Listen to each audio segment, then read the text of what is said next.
evening, Ron. Thank you very much for all three. The seminar was wonderful, thank you. My question is that you said that you had the blood of our Lord examined by the Israelis. That's correct. What's their determination of that? Okay. Now, we won't be able to take second questions. I'm sorry if you're on your second one, please just step out. I love you, but we're running out of time. Real quickly, okay. Dried blood is dead blood. Everybody knows that, all right? They can test the blood of the pharaohs, the mummies of the pharaohs, all right? There's certain things they can do. They cannot get a chromosome count by any method I'm familiar with, all right? Things keep changing.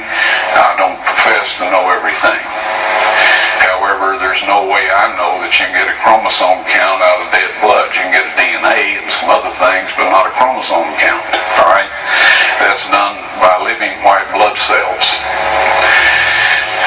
Now then, first of all, in this analysis, I took the blood into a laboratory in Israel. I asked one of the people I work with in antiquities, where is a good laboratory that does reliable work?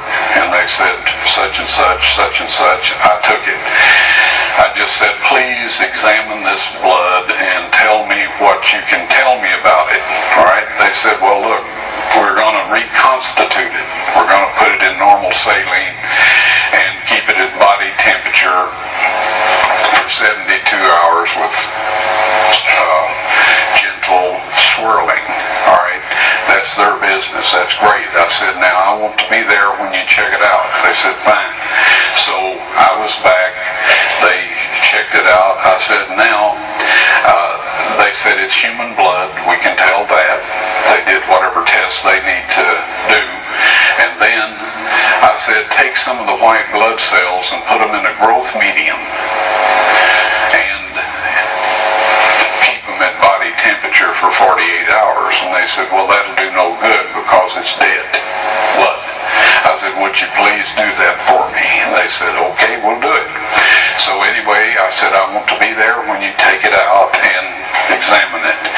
So I was back there. They took it out, examined it under a microscope, and the one technician called the other one over there, and then they called the boss over there, and they were talking Hebrew a mile a minute there for a little bit, and they looked at me and they said, Mr. Wyatt, this human blood only has 24 chromosomes in it. Everybody else has 46. You see, 23 from your mother, 23 from your father, 22 autosomes from your mother, 22 autosomes from your father. You get an X from your mother, you may get an X or a Y from your father. All right? This blood had 23 chromosomes from the mother's side, one Y chromosome only. You see, the child could not have developed if they hadn't had the autosomes from the mother. So all of his physical characteristics were determined by his mother's side of the family, her autosomes. His maleness was determined by this one Y that came from the source, not a human male. Then they said, this blood is alive. And then they said, whose blood is this?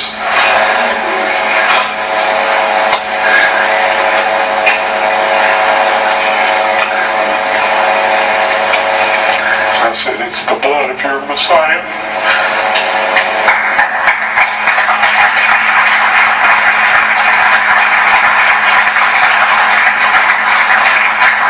And I assure you, those men's lives have changed.